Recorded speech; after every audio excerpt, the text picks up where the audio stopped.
Magandang umaga po ng Lunes sa inyong lahat at narito yung latest update natin sa bagyong si Jenny na lumakas na nga at naging isang ganap na typhoon category.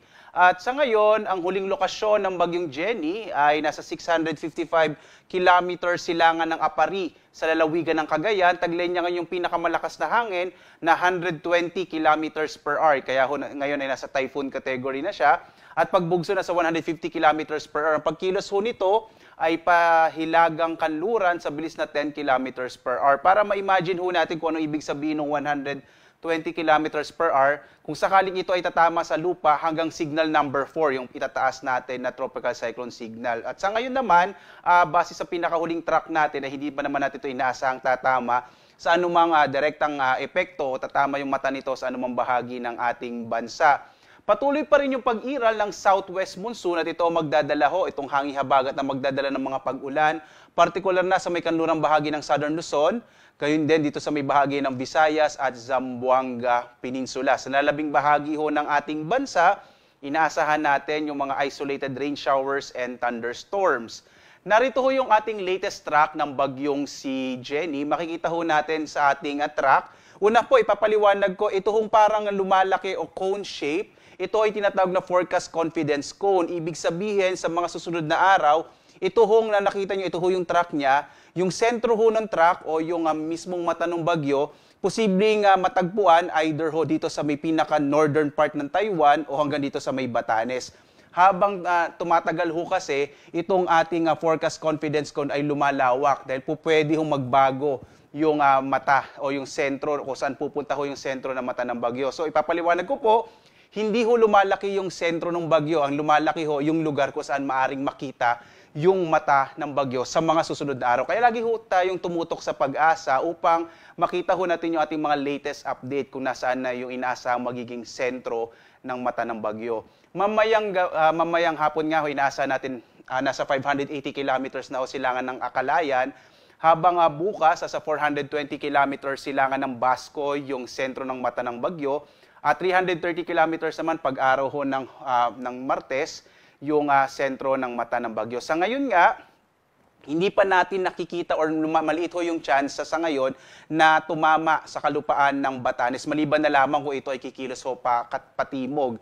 Ang nakikita ho natin, araw ng Huwebes, tatama yung mata ng bagyong si Jenny dito sa may southern part ng Taiwan. At bandang madaling araw ng Biyernes, nasa labas na ito ng Philippine Area of Responsibility. At sa ngayon nga, dahil ho sa bagyong Jenny, inaasahan naman natin o nagtaas ho tayo ng tropical cyclone wind signal. Ito yung hangin na maaaring asahan, partikular na di sa may bahagi ng Batanes, Babuyan Islands, silangang bahagi ng mainland Cagayan, mga bayan ho yan ng Santa Ana, Gonzaga, Bugay, Santa Teresita, Lalo, Bagao, Gataran at Peña Blanca. Gayon din ho sa silangang bahagi ng Isabela, Maconacon, Dibilacan at Palanan. Kapag may tropical cyclone wind signal number 1 tayo, hanggang sa susunod na 36 na oras, ay maaari tayong makaranas ng mga malalakas na hangin. Posible din medyo maulap ang kalangitan at may chance din ng mga pag-ulan. Pero po, posible rin naman na medyo maaraw pa yung panahon dahil nga mangyayari pa lamang, kaya ho siya tinawag na warning. So sa mga lugar ho na ito, wag ho kayong magulat kung hindi pa ganun kalakas yung hangin kasi mararanasan pa lamang siya. Kaya dapat maghanda po tayo sa mga sandaling ito na kung saan nga maaring makaapekto itong bagyong Jenny, particular na sa extreme northern Luzon. Samantala, ito yung natin inaasahang magiging lagay ng panahon sa araw na ito. Itong silangang bahagi ng Luzon, kasama na yung Cagayan, Isabela, Aurora, Bicol Region. Inaasahan natin yung malaking chance ng mga pag-ulan. Gayon din dito sa may bahagi ng Mimaropa. Dulot ho yan ng epekto ng trough o extension ng bagyong Jenny at ng hanging habagat. Kasi pinalalakas ho ng bagyong Jenny yung hanging habagat na magdadala ho ng maulap na kalangitan. Sa nalalabing bahagi ng Luzon, kasama na dyan of course yung Metro Manila, inaasahan ho natin medyo maulap, posibleng bagyang maulap hanggang sa maulap yung kalangitan at posible pa rin yung mga pag-ulan sa hapon hanggang sa gabi. Kaya mainam ho, magdala pa rin tayo ng mga pananggalang sa ulan. Sa mga sunod na araw, inaasahan natin itong kanlurang bahagi ho ng Central Luzon, Bataan, Zambales, Calabarzon, posibleng maging maulap din yung kalangitan dahil nga palalakasin pa rin yung hanging habagat. Yung agwat ng temperatura sa Lawag, 26 to 32, sa Baguio, 17 to 25, sa Tuguegarao, 25 to 31, sa Kamaynilan hanggang 31 degrees Celsius, sa Tagaytay hanggang 30, Sa Legazpi hanggang 31 degrees Celsius, dito sa Calayan Islands hanggang 32 degrees Celsius, sa Puerto Princesa ay hanggang 32 degrees Celsius ang inaasahang temperatura. Samantala, dito tayo sa bahagi ng Kabisayaan, malaking bahagi ng Visayas ay makararanas ng maulap na kalangitan at malaking tsansa ng mga pag-ulan, dulot nga rin ho yan ng hanging habagat at yung extension na rin o trough ng bagyong si Jenny. Agwat ang temperatura sa Iloilo ay mula 25 to 32, sa Cebu ay 26 to 32, habang sa Tacloban 27 to 33 degrees Celsius.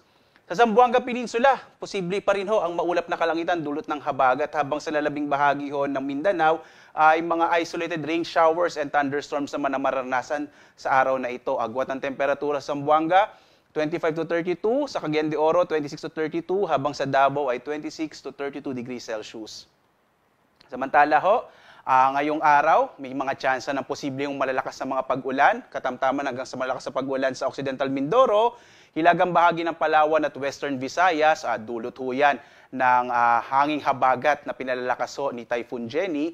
Bukas naman, yung bahagi ng Batanes, Babuyan Islands at hilagang bahagi ng mainland Cagayan, posibleng medyo maulan dulot ng bagyong Jenny.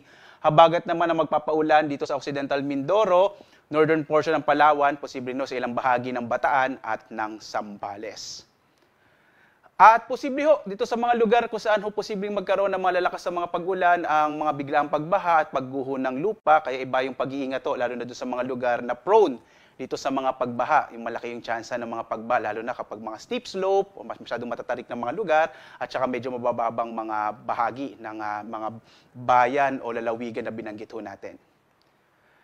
Samantala, posible rin yung mga bugso ng hangin dulot ho ng southwest monsoon sa ilang bahagi ng Mimaropa, malaking bahagi ng Mimaropa, Western Visayas at Bicol Region sa araw na ito, habang bukas sa Kamaynilaan, Calabarzon, Mimaropa, Bicol Region, Western Visayas, dulot din ng hangin habagat, posible hong may mga pagbugso tayo ng hangin.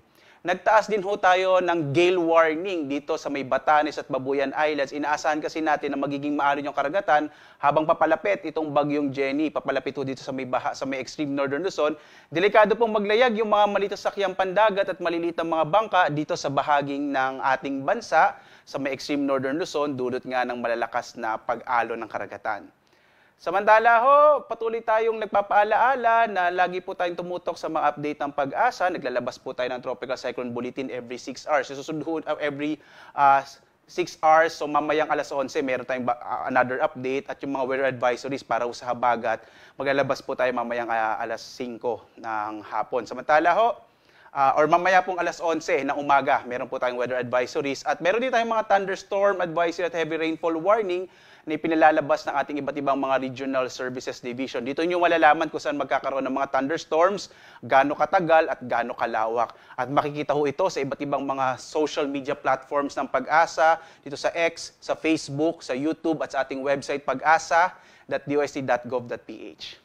At live po na nag-update mula dito sa Pag-asa Weather Forecasting Center, Obet Badrina. Maraming salamat po. Maghanda po tayo lagi para sa ligtas na Pilipinas. Salamat po.